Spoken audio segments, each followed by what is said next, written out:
Did you know that 82% of home buyers that bought a house in 2023 and 2024 had regrets about their home purchase? When I read this, I was totally blown away. The top reasons for this high buyer remorse rate varied from feeling like they overpaid for the house, that there was too much maintenance that they didn't anticipate, and the home just really didn't meet their needs. There were several other reasons that caused these buyers to second guess their home purchase as well, which is really too bad. You know, these folks laid out all this money for the home. They were excited, anticipating the joys of home ownership, only to be disappointed, really kind of sad. So we're going to be talking about 5 types of homes that you should never buy, and hopefully after watching this video, you won't find yourself in a position where you regret your home purchase, because that would be too bad, right? Also, stick around until the very end, because number 5 is a real shocker. Now, as we know, there's an exception to every rule. If you buy one of these homes that I'm going to be covering, are you going to be like financially devastated or super remorseful, regretful? Maybe, and maybe not. These homes I'm going to be talking about just have a high degree of risk associated with them, and I just want to make sure that you know what that risk is going in if you happen to come across one of these homes that you really want to buy. I just want you to go into any buying situation with your eyes wide open. Oh, by the way, I'm Steve, in case we haven't met. I'm an Ann Arbor, Metro Detroit realtor and custom builder. So with that all out of the way, let's dive right into the list. Well, the first home on my list of homes to avoid would be the flip home. In other words, it was a home that was usually by an investor to rehab and flip, sell, to make a nice and quick profit. Usually these homes have been neglected and are in really bad shape or even in foreclosure. Now the investor tries to find sellers that are desperate to sell, so the investor flipper can get it for an under market value price with a plan to fix it up and then sell it to a new buyer, again at hopefully a big profit. Now there's nothing wrong with this plan, but the problem is with this scenario is that you typically get an investor that's trying to wring every dollar out of the house that he can. So their plan is to make the home look as appealing as possible to as many buyers as possible. Now, usually they're going to try to do this as cheaply as they can, meaning they're probably not going to be putting in the highest grade materials into the rehab. They want the buyers to come in and be wowed by all the new paint, carpeting, lighting, cosmetic stuff, and other things they've done to the home, hoping that the buyer won't look too closely and see all of the other items that have been missed either unintentionally or intentionally. So when you're walking into a flip home, be careful not to be overly impressed by the shiny new countertops and the new carpeting, cabinets, etc. All of these nice new updates might be there to distract you, you think? Now, can you buy a home that's being flipped and get a good quality and safe home? Well, yes, anything's possible, I guess.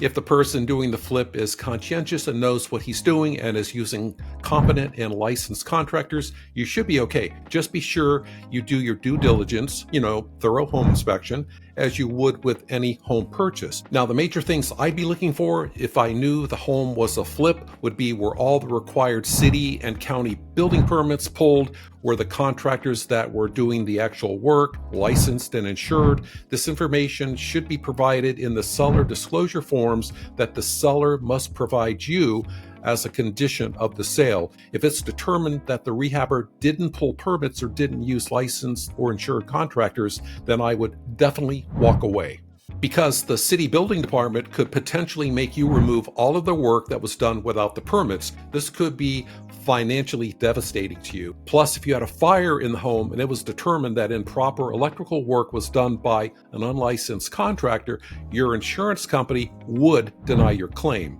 And any damage to your home as a result of the fire would have to come out of your pocket. So the bottom line here is to save yourself a lot of heartache, potential problems, and possibly financial loss, I would suggest that you don't buy a home that is being flipped.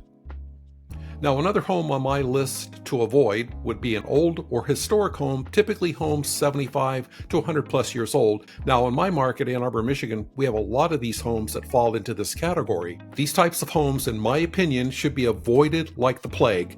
Even the ones that have been updated, and renovated. Now, I know I'm probably going to get roasted by all you historic home aficionados, but hey, I call them like I see them. Now, I know many of you are familiar with and probably watched This Old House program. I did, and I loved it. This show pretty much started the TV home improvement movement that is so popular today. It was fascinating to see these old dilapidated homes that were 100 plus years old brought back to pristine condition, and actually it was a pretty realistic show that went through the laborious and painstaking and expensive process of restoring a very old home, so it was pretty accurate. And then along comes HGTV, where these ultra perky hosts, Chip and Joanna, Property Brothers, take a dilapidated house that should be bulldozed, in my opinion, and turn it into a pristine, sparkling showplace of a home. And typically this restoration renovation process is done within a record-breaking short time frame, and the homeowners are giddy beyond belief with their newly restored home. Well, that's all a bunch of BS. Just Google HGTV Property Brothers lawsuits. It doesn't work that way in real life, let me tell you. But these very unrealistic shows convinced a lot of people to tackle renovation jobs that were way over their heads. Buying a historic home is not for the faint of heart. The repairs and maintenance are never ending in these older homes. Again, even the ones that have been somewhat renovated and updated, the fact is it still is a very old home, meaning it's on a very old foundation. The framing structure is likely very old. The list goes on. And these old homes probably still have some of the old hazardous materials that were very common back in this era. You know, the really bad stuff like asbestos, vermiculite, linked to lung cancer, knob and tube wiring, which is a fire hazard, lead paint, all of which are now banned from use in any home. Also, the floor plans in these older historic homes are not conducive to modern day living. The layouts can be very choppy and compartmentalized. Storage and closet space is very limited as well. And in certain areas, if you've got a historic home, you may very well be prohibited from doing updates or remodeling by the local historic committee. And as you can probably imagine, the people on these historic committees can be a little wacky. I mean, passionate. Yeah, that's what I mean, passionate. So, unless you're a builder or a professional remodeler that knows what you're getting into, then run. Do not buy a historic home. Now, over the years, I've sold several of these historic homes to my buyer clients that were over 100 years old, and in doing so, I made no bones about informing them that I thought they were making a big mistake because of all the aforementioned problems, and even more so after all of the issues their home inspector found, but they went ahead and bought it anyway. And sadly, one of the couples ended up getting a divorce a few years after they bought, in large part due to all of the expenses of the restoration process and the stress of trying to live in the home while having never-ending construction projects going on. Another client bought one of these historic homes and soon got totally overwhelmed with all of the expenses in dealing with contractors while working 60 to 70 hours a week at her job. Well, let's just say it was a major strain on her mental well-being. And lastly, if you do have a classic old home, even though it might have been fixed up and it's in pretty good shape, your buyer pool for these types of homes are very, very small. So you may have a real challenge when you go to resell it. Hey, just want to take a quick break here. If any of you out there watching have bought a house in the last couple of years and you've got some regrets, a little buyer's remorse, big or small, if you wouldn't mind putting them in the comments below, that would be super helpful. Thank you so much. On May 18th, 2020, heavy rainfall in the mid-Michigan area raised the level of Wixom Lake, a man-made lake impounded by the Edenville Dam, higher than it had ever gone before. Now, as the reservoir continued to rise the following day, the dam suddenly broke, sending a wall of water downstream. As it traveled along the Tittabawassee River, the flood wave reached and quickly overpowered the Sanford Dam downstream. This catastrophic failure of these two dams impacted more than 2,500 structures and caused more than $200 million in damage to the Sanford, Midland, and Saginaw communities. It was devastating.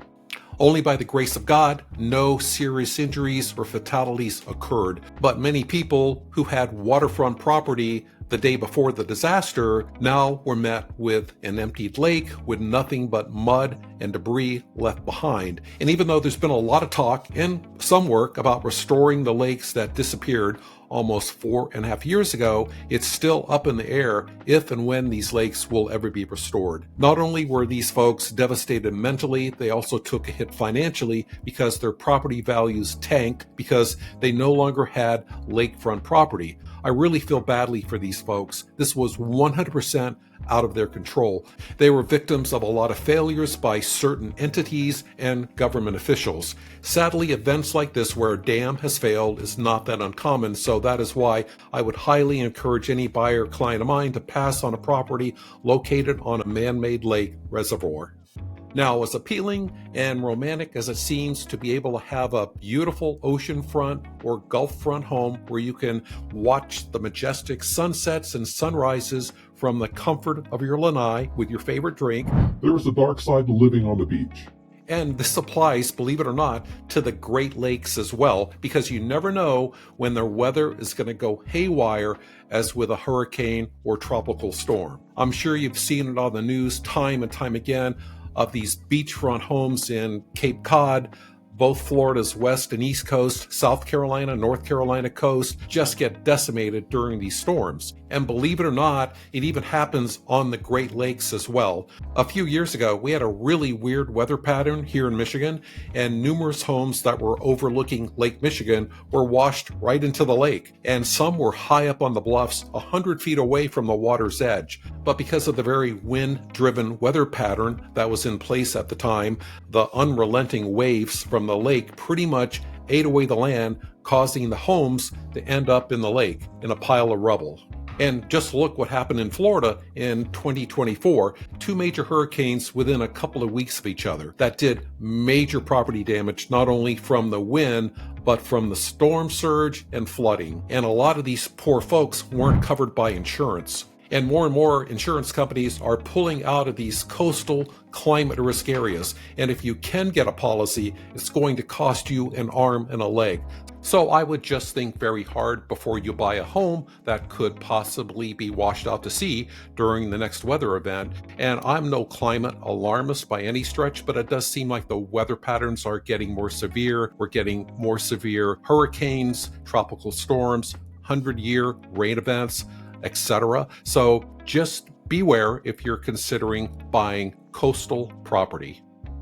Now, last but not least, another home you might want to avoid is a home that is in close proximity to an STR or short-term rental. We've all heard horror stories about these wild parties in these Airbnb Verbo homes in the middle of a quiet residential neighborhood. I had a friend that this happened to him in his neighborhood, and it was really a big problem. And these parties sometimes can go on for days, driving the neighbors nuts. When you live next to or near an STR, you never know who's going to be staying there from one weekend or holiday. They could be the nicest people in the world, or they could be total crazy raving lunatics. And they don't care about the neighbors because they're going to be gone in a week or two anyway. So for these reasons, and probably many more I haven't thought of, stay away from buying a house near a short-term or any rental for that matter.